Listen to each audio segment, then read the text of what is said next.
Welcome to Keto Life Support, where we make your keto life sustainable, fun, and low stress. I'm Kim Howerton, and I'll be coming to you weekly with some of my keto besties to bring you the practical, real-world keto advice that you need. Quick disclaimer, I am not a doctor, and even if we do have a doctor in the house from time to time, he or she is not your doctor, and nothing we say on this show should be taken as medical advice. Always check in with a trusted medical professional about your own personal medical concerns. Hello, this is Kim Howerton, and welcome to Keto Life Support. You are listening to episode 155 with Lisa Brounstein, and we're going to talk about maintenance. So this is one of my series on long-term successful weight loss maintenance, especially in the keto community. So enjoy this discussion with my friend and client, Lisa.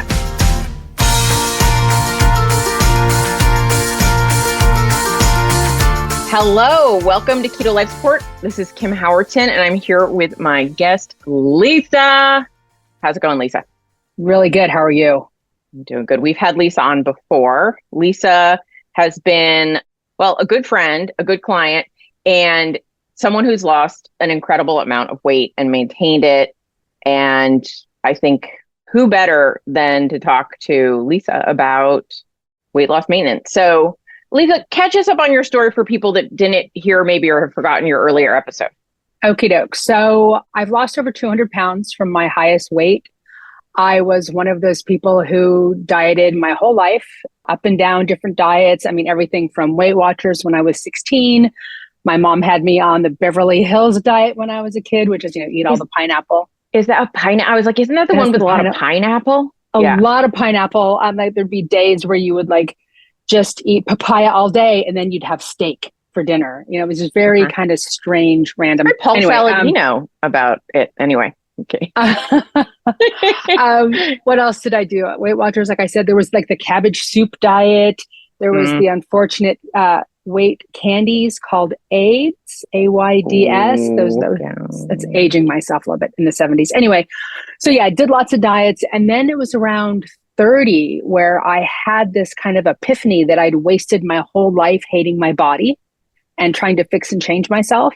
And I had this kind of big love for myself and my body. Like, this is the body I'm in. This is the body I'm going to be in. And I'm just going to stay this way.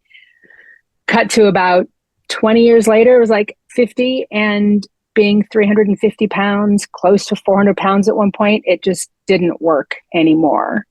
And I found keto. I found Dr. Barry. I found you. I started watching videos on the treadmill at the gym.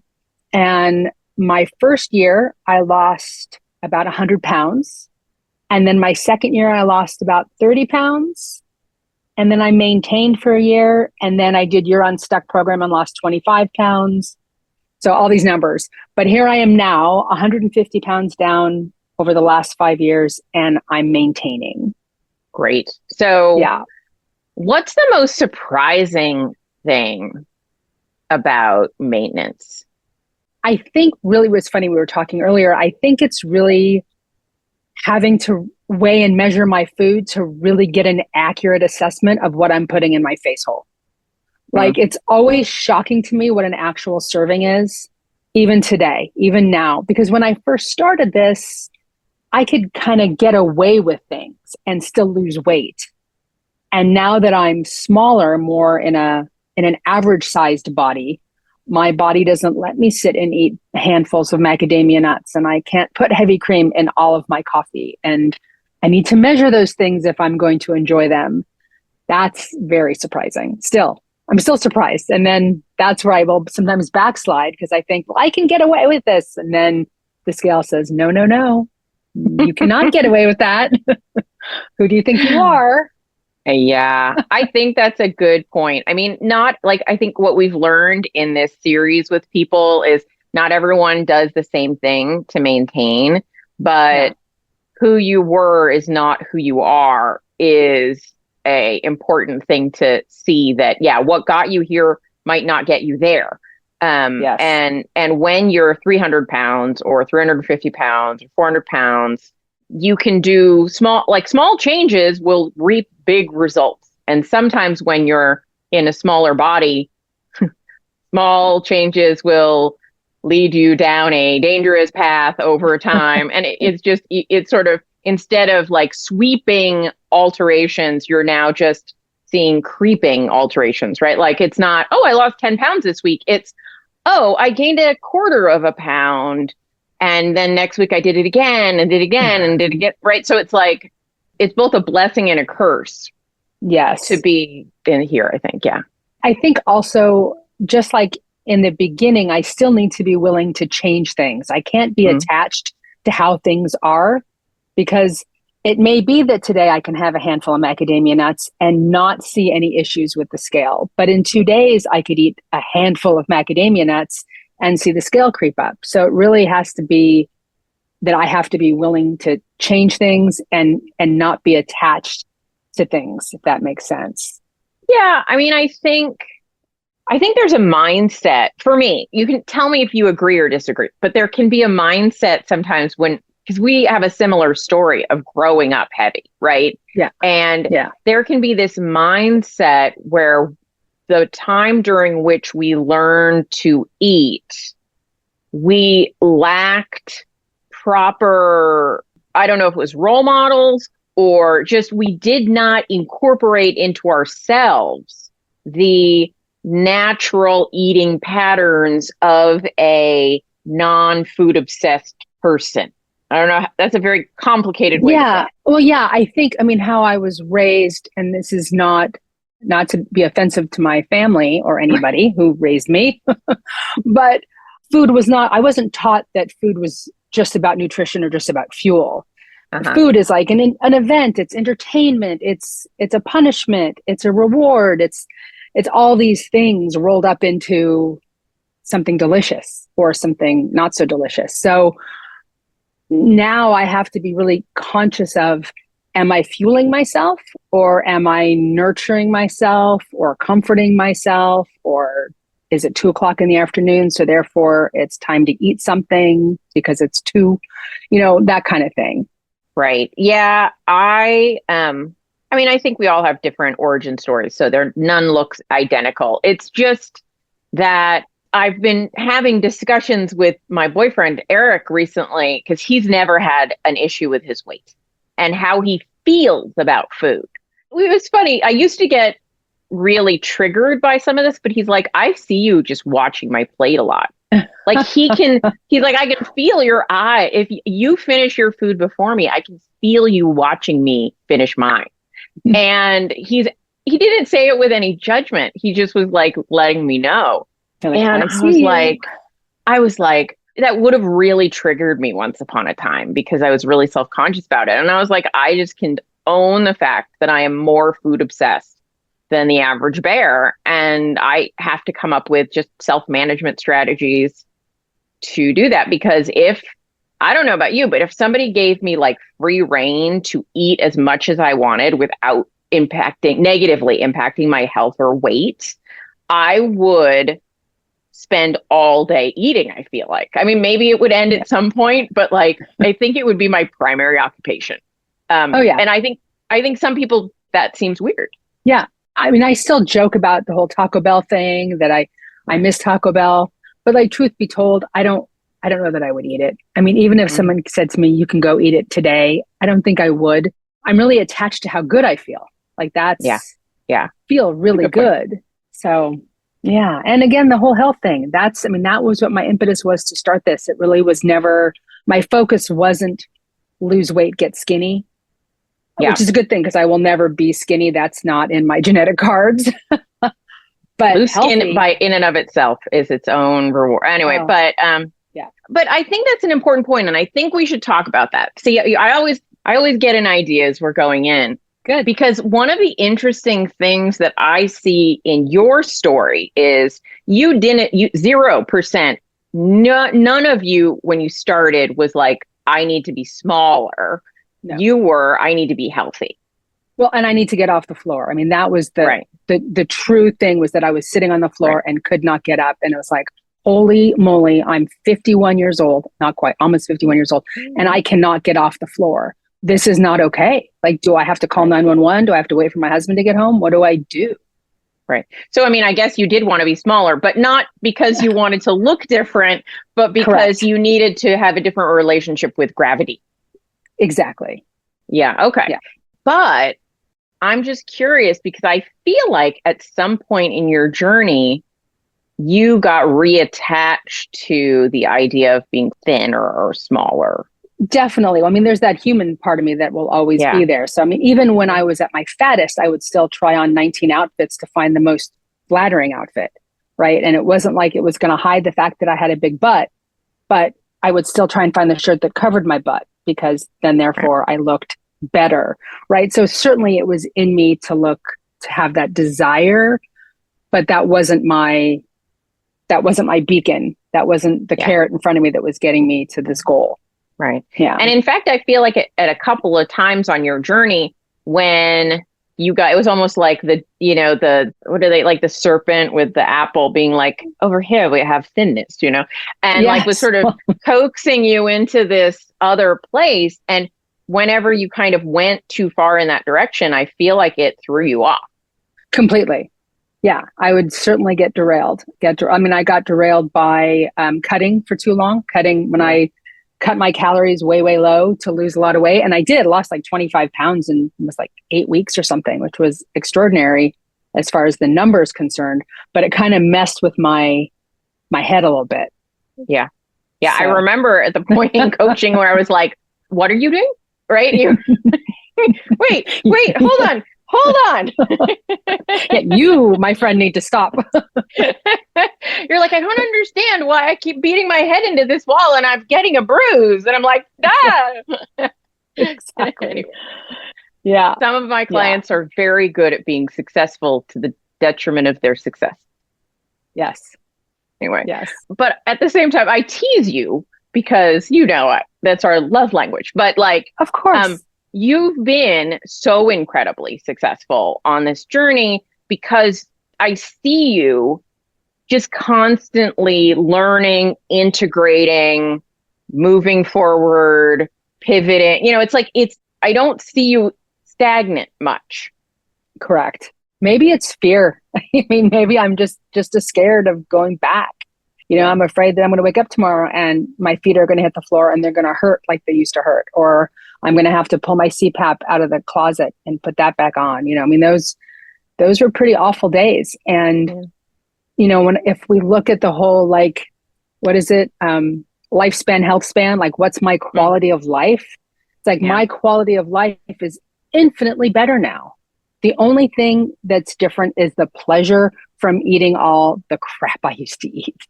That's the only thing that's missing. But I get to give that up for all this good stuff over here. So it's okay.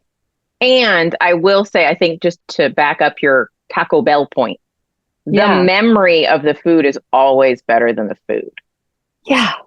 That food is not so good. I mean, there are some foods that are like, oh yeah, that food was that good. But most foods that I have, like, I'm going to say most of the foods that if I just had eliminated these foods from my past, I probably would not have weighed close to 300 pounds. None of those foods are that great that I tended to eat all the time. Yeah. I think my issue was always quantity. Yeah. Because it wasn't always the quality of my food. It wasn't like I ate at Taco Bell every day. I certainly cooked my own food. But I mean, making 2 pounds of mashed potatoes and gravy for myself for dinner was not health food. Yeah. But I could say they were fresh potatoes. So, kind of. You had a better nutrient status, but some other things were not going so well. Yeah, exactly. My potassium levels were excellent. Exactly. Yeah, I was a vegetarian for 17 years. So that's, yeah. All right. So, well, okay. So far, I've interviewed a bunch of other people, and each one of them has had their own deal. It's been very clear that everyone maintains in their own way. If you were to say, like, for me right now, the key to me being successful in maintenance, what are some of the components for you? Well, I definitely still watch my carbs because I'm a type 2 diabetic. So for me, that's a big goal, is to always have really good blood sugar. So therefore, I will not eat carbs. But I I have added some more carbs in, but I always, always, always test my blood sugar to see how food affects me. I'm unwilling to keep eating something not knowing what it does to me. Right? Knowledge is power. That's amazing, right? Because how many times in our past were like, I just don't want to know what's wrong with me because it's going to be bad. Oh God, I have a memory of being in San Francisco with my husband, going to Chinatown, eating this huge, amazing Chinese food with all this rice, going back to the room. He fell asleep. I tested my blood sugar and it was 345. Wow. And I thought, wow, I think that's the highest my blood sugar's ever been. Okay. But I mean, I couldn't do anything about it. I wasn't on insulin or anything. So I was like, so that knowledge didn't do anything for me. But now if I test my blood sugar, I'm like, oh, 125, that's interesting. Maybe I don't need 10 strawberries. Maybe I need 5 strawberries, just like that. Yeah. So that's very important for me in maintenance. The other thing for me is exercise. And I know that they say you lose weight in the kitchen and exercise is for your cardio health. Yeah. Whatever. Although 80% of people who've successfully maintained weight loss, at least in that report this survey, incorporated exercise at least by the time they were in maintenance. So it looks like exercise is a key component, if not for weight loss, but for maintenance. Then it's definitely the keys to my kingdom because I love exercising. And I'm not going to lie, every morning when I get ready to go to the gym, it's torture. Like I don't want to leave my house. I don't want to get out of my pajamas. It's still dark outside. I don't want to go, blah, blah, blah. And then I go and I leave there thinking, I'm so glad I did that. Wow, I feel amazing. And it like lights a fire under me. And seeing muscles showing up underneath my skin is pretty amazing as well. And I guess I'm one of those people too, where it's like, I'll show you is kind of my mantra in life. So when they say you can't build muscle after menopause, and I'm like, well, I'll show you. I got the muscles, me and Popeye. So, yeah. No, it's super inspiring. So we've got monitoring your blood sugar and your metrics, also probably like all your making sure your blood pressure is good and all that kind of stuff. But on a daily basis, monitoring your blood sugar because you're a diabetic. Yes. And then the second one has been exercise. Yes, definitely exercise. I went to the doctor the other day for a checkup and she said to me, not all of my patients have the same determination that you do. And I thought, I have no idea how I have this determination because for 50 years I did not. But now I have it. And if I knew how to bottle it and sell it, I'd be a millionaire. Yeah, I feel a real commitment from you to your future. Absolutely. 1,000%. Like, what am I committed to? I'm committed to my health and well-being and living a long life with my husband. Yeah. Yeah. So in terms of, I know you go back and forth because let's talk about tracking because you have a love-hate relationship with tracking. And it's been a topic that comes up with my guests, which is you don't really want to be somebody that tracks. I hate it. Why do I hate it? One of the things it does is I feel like it after I can't even speak. It makes me so upset. After tracking for a while, I feel like it has me binge. Just kind of like how like when people were big in fasting for a while and I tried to fast, that's not a good thing for me. Fasting is not good for me. And I feel like I start to almost lie to myself when I'm tracking. But I also feel like tracking can get me on the right path. Like I'm not tracking right now, but I did track for 2 weeks because I felt like I'd gone down a bad path. And by tracking, it kind of puts a halt to everything and gives me a clean slate. It's like when your whiteboard gets too full and you clean off the whiteboard and you get to start fresh. That to me is how I use tracking. It kind of wakes me up to see, okay, there you go with those handful of nuts, or there you go, look how much 2 eggs weighs, and not have it be punishment, but have it be a lesson, or how do I say this? Well, it just has me know what I'm doing, which I think is the most important thing. I'm not. Is it a reality check? Yes, there you go. In English, it's a reality check for me when I do this, but it's not something I'm going to do every day. I'm just not. Right. And I think that's important. I think it's important to find what works for you. And if it's intermittent tracking, just to keep you having those check-ins with yourself, great. If you're somebody that's super accurate and doesn't try to get away with things, then maybe you never need to. But I think a lot of us like to get a little sneaky. Definitely. But it was interesting when I started this 2 weeks ago or 3 weeks ago, tracking and weighing and measuring everything. It was interesting to me how much butter I could put in the pan and still get my eggs to not stick. So even now, right? So even now when I'm making my eggs, I'm still weighing and measuring, but I'm not putting it all in my tracker. But it's just so like, look, only, I can get away with, 8 grams of butter in my little pan and it's perfect. I don't need to have a big old slab of butter. Right. I think it's really challenging. And this is kind of what we were alluding to earlier, which is when you're 300 pounds or whatever, and you put 2 tablespoons of butter in your pan for your eggs, it's appropriate for your energy needs in that body. Yeah. And then when you're in a new size body, like I've never been in this size body as an adult. I mean, well, for like a half a second in college, but like, not for long. Yeah. And I don't know about you. How old were you the last time you weighed this? I weighed this for a second when I was in my 20s. Okay. When I did OptiFast. When I did OptiFast, I was around 300. I got down to about 170 and then turned around and gained it all back. So at that point, you weren't really eating real meals anyway. No, and I weigh less than I weighed in high school now.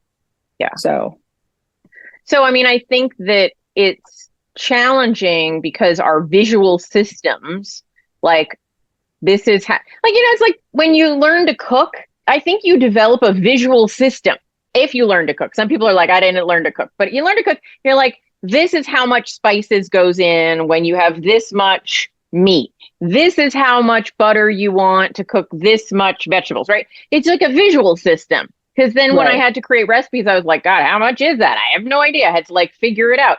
But there's some sort of like visual cue you have. And my visual cues aren't right anymore for the type of food that I need to be eating now. Right. Exactly. Me as well. Yeah. So, okay. So weighing and measuring occasionally to keep yourself on the straight and narrow path. Right. Keep me on track. Anything else you would say these things really help you in maintenance? Sleep. I don't think I ever realized how important sleep was for me. And I started supplementing recently with some vitamins or supplements before bed. I'm getting the best sleep of my life. And I know that's kind of interesting, but I think that's making a difference for me too.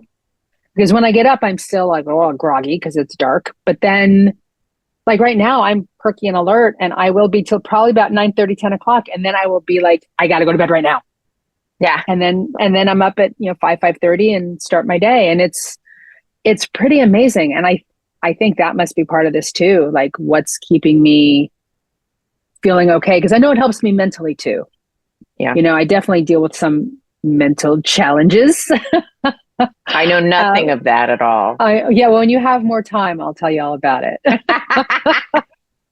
Definitely have dealt with some anxiety and such. And I feel like getting good sleep, going to the gym, all of that is just part of the whole package of maintaining not just my weight, but my health and my life. Super important. So it feels like your identity is very different than it used to be. Oh, yeah. Hugely. Yeah. Does that cause you any struggle? Yeah, you said that and all of a sudden I was like, I felt like I needed to defend it. I still sometimes feel like I need to defend fat. Isn't it funny? Like I still need to defend my choice of being a fat woman. Because I feel like for a long time that was a choice. Yeah. Isn't that funny? But yeah, I am truly a different person. I certainly wasn't an exerciser. I was the if we can't park close, can you at least just drop me off person? Right. And now I try to find the best spot and let's just take the stairs and that's okay. And yeah, I was not that person. I think I didn't mean it with any triggering emphasis on anything, but I do think, it is interesting. You did more than any of my other clients. I think even like some people just tried to like themselves in the body they were in. I'm not saying that everyone was just miserable all the time, but you are of all my clients, the one who most embraced their identity as a fat person. Yeah. I think it was really like a build it and they will come kind of field of dreams thing. Yeah. Like the more I said it, the more it was like, yeah, I'm okay. But again, I think it was also that whole thing of I didn't want to have regrets in the end. Yeah. I didn't want it to be that I'd spent my life hating myself, because that was no fun either. And that's not to say I didn't have bad fat days or bad, like, wow, I can't believe how I look, or not fitting places, or not being able to go and do things with people because of my size. That certainly was a big bummer in life.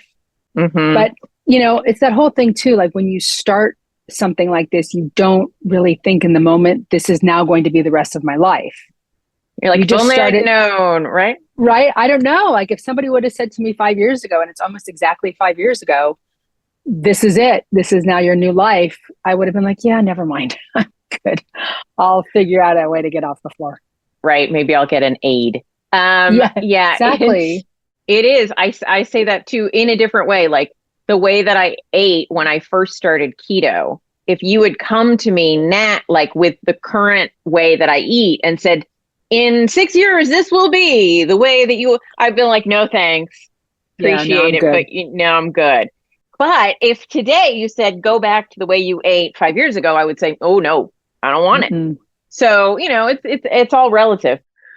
One thing that I think is interesting is when I was at my heaviest, I remember thinking, gosh, if I could just get under 200 pounds, I would be overjoyed. It's like the kid who's like, if you just get me a puppy, I'll never ask for anything ever again. Right? Like, and then I got there and I wasn't done. I wasn't like, okay, this is good. I'll just hang out here. Right? Like my goalposts kept moving. And it felt like on some level that felt good. And on other levels, it's just like, oh, when do I get to be happy? Do you ever have those struggles? Well, certainly. And I think when I have those struggles, I have to look at like, it's all a choice. I get to choose. And sometimes I can't lose sight of being grateful. For me, gratitude, and I know it seems so like cliche, like gratitude, but really that's what it is for me. It's like I'm incredibly fortunate to have lived the life that I live. And I've lost a lot of friends who are large women. And I think they didn't want to be deprived, right? So they didn't diet because they didn't want to be deprived. And now they're dead. I mean, not to be so bleak. And if you wanted to leave, no, but I think it's good to be honest. Like you don't want to, not pardon the saying, but you don't want to sugarcoat it too much. I mean, that's what this is. That for me is a big thing for me when it comes to like, am I happy? Well, I'm not dead. So that's okay. We can always work from that. Yeah, exactly. Like if that's the parameter, though I can't think of the word, the foundation of happiness, then I'm not dead. So But I think you bring up a good point, right? Because I think sometimes when we say gratitude, we think what? Like I'm ungrateful if I feel down, and then that feels crummy. But I think that's not the right way to look at it, right? It's like slowing down and taking a moment to think, wow, old me would be so proud and happy to see me now. Yeah. Yeah, my best friend who passed, she saw me in the middle of this and she said, wow, you're getting so thin. And I was like, oh, I'm not. But the truth was she was in bed, immobile because of her weight. And I was hiking and doing and going and all of those things. So in those moments of my life where I'm feeling like I'm not a success or I'm a failure, which I do have those feelings quite often. I do feel like a failure and I do feel like I'm not successful. When I take a deep breath and look at really where I am in life and look at the things that I have to be grateful for, I'm okay. Like, I'm like, okay, yeah, I'm okay. Yeah. Because I feel like you really do embrace don't use exercise as a punishment, but a celebration of what your body can do. Like, I feel like that you embody that. Thank you. And I think it's because of that saying, knowing that really the gym isn't for weight loss. The gym is all about being my healthiest best and pushing myself and seeing what my body can still do at 56, almost 57. Yeah. Pretty exciting. Yeah, it is exciting. Yeah. I mean, who knows? You could be like Nurse Cindy and like doing a power lift meet in 10 years. Maybe. So in the gym, do you do a combination of some cardio work and some weightlifting? Yes, I do cardio. I do between 20 and 30 minutes, and I do it every day. That's kind of my warm up. And it's funny, I do elliptical now, which when I first started, I did treadmill, and I did the treadmill for like 20 minutes flat on barely any intensity. And now I'm on the elliptical flying with all this intensity, and it's crazy. But today I saw that the gym is changing all of the cardio equipment. So I'm having a little anxiety about that because I've got my way of doing things. But anyway, so I do half an hour of cardio, and then I do about a half an hour of weight training, lifting, pushing, pulling, all the heavy stuff. Wow, great. Yeah. So, I mean, I think there's nothing better. One of my real focuses has been, in my mind anyway, if not always in my actions, if you want to be a healthy older adult, making sure you're keeping your muscles functional is probably one of the best things you can do. Yeah. I still, one of my goals, and I keep saying it and then I don't do enough about it, so I need to do this, is I want to be able to stand up from a sitting position on the floor. That would be a very full circle experience. Yes. I mean, as it is, I can stand up from the floor, but I do have to use at least one hand to get up. But I would love to be able to just stand up. I feel like I have to have my brain tell my muscles which to push off and how to. So maybe I need to get like with a trainer for a day or something, or a session, and say, I wonder show me. If there might be some functional movement stuff on YouTube about that very specific topic. There are. I've even seen some little like reels and stuff of people. There's a different one that I didn't realize of a way to stand up. Because I always thought if I sat like, I can't say it that way, lotus position. Yeah. I almost said it the other inappropriate way. Yes. Yeah. If you're in the lotus position, there's a way you can stand up from that. That I can't even, unless there's like a string on the top of my head, like a marionette pulling me up. I don't know how to you're a little bit tangled in that position. So I can't figure out how to do that. But there's also where if you're in that position, how then you go to your knees and then stand up from your knees. Yeah. Without your hands. So I need to. Okay. I've seen videos. I can do that. Without touching the ground with your hands? Oh, I'm going to have to double check. I can do it without touching the ground, but I think I have a hand on my knee. Okay. I think that's okay.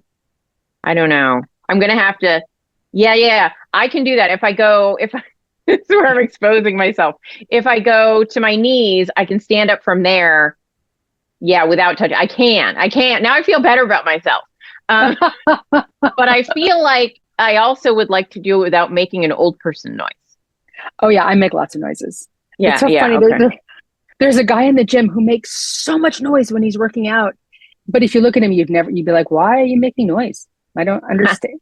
Like, I don't get it.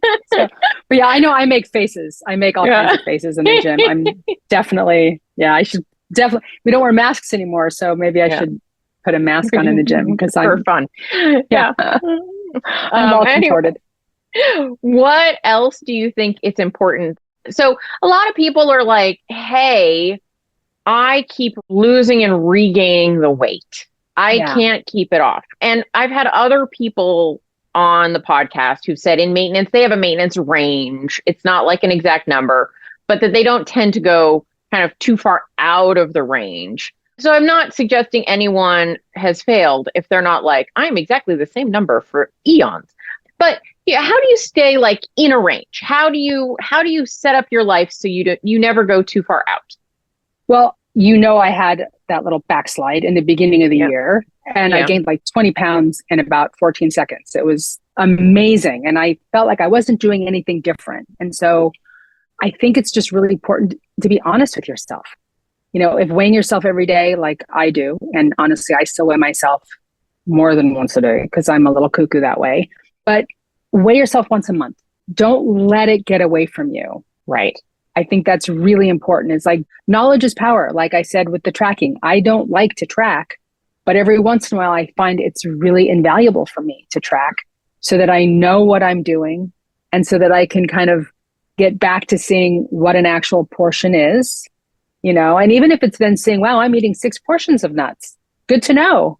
Maybe I should back off the nuts. Change. Yeah. Yeah. Yeah. I think that's good. And also, I mean, in studies, they have found that having a body metric of some kind, whether it's a tape measure, a number on a scale, a tight pair of pants, but some way to double check. And I do my best in my life to ever avoid tight clothes because I like to be comfy. So, you have to plan around that. But if you don't have something to keep you reality connected about your body, then you can get 30 pounds on you without even blinking, not to scare people, but I'm great at denial. I don't know about you. And I can come up with a lot of reasons why I shrunk these pants or whatever.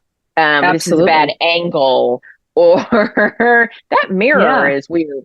And so having an objective measure of reality is important. And that's what they have found with people that are successful at maintenance. Absolutely. I think I do have a pair of like skinny jeans, and now I'm still 7 pounds up from my low. 7 pounds? I'm up from my low. I think it's 7 pounds. Regardless, those jeans fit me perfectly. So I feel like my body has done some shifting in this year. Yeah. I think one of the things that you need to put more emphasis. Both of us are good with words today. Good with words, yes. We need to, I think that one of the things that you need to really be a little more at ease around is your fitness activities are going to make the scale go up, right? Like for so long, and this is not just you, I'm using you as an example, I'm talking to everyone, right? Is the scale going down was what mattered. Seeing the scale go down meant you were succeeding at your goals. And now it's a little confusing because now the scale maybe is going to go up and it doesn't, but it doesn't mean that you gained body fat. It means that you gained muscle, which is a good thing. And the scale going up being a good thing does not compute for a lot of people. Correct. Yeah. It's totally like the antithesis of everything I've been taught since I was 7 and first taken to Overeaters Anonymous or whatever. So 9, I was 9. Yeah. Yeah, exactly. Yeah. Yeah. So how are you?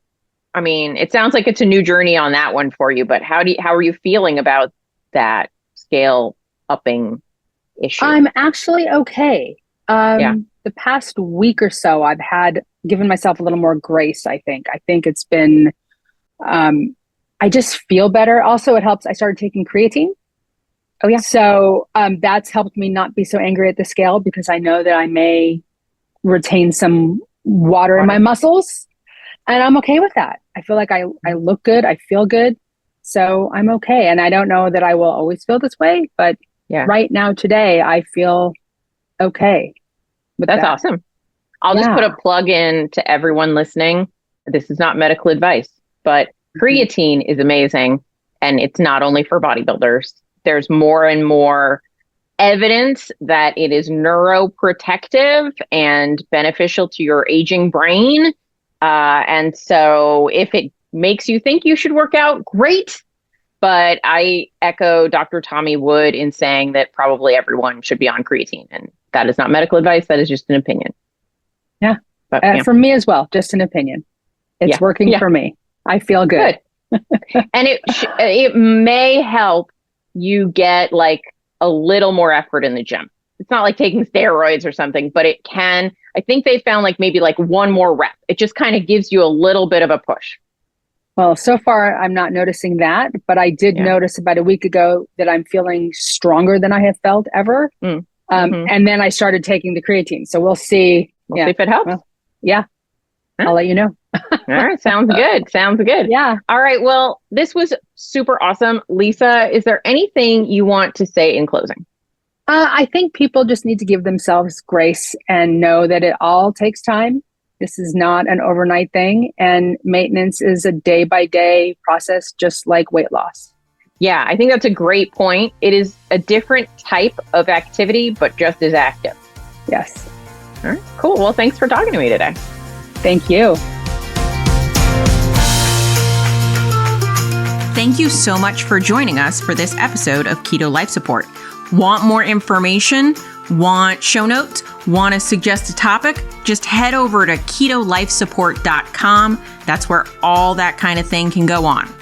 By the way, I have a request. If you could go to your podcast host and hit subscribe, we would really, really appreciate it. And what would be even more awesome is if you could write a review. And what would be even more awesome than that is if you could write like a really flattering review. Just asking, you do you. All right. So thanks so much for joining us. I'm thrilled that you're part of the Keto fam. Talk to you soon. Bye-bye.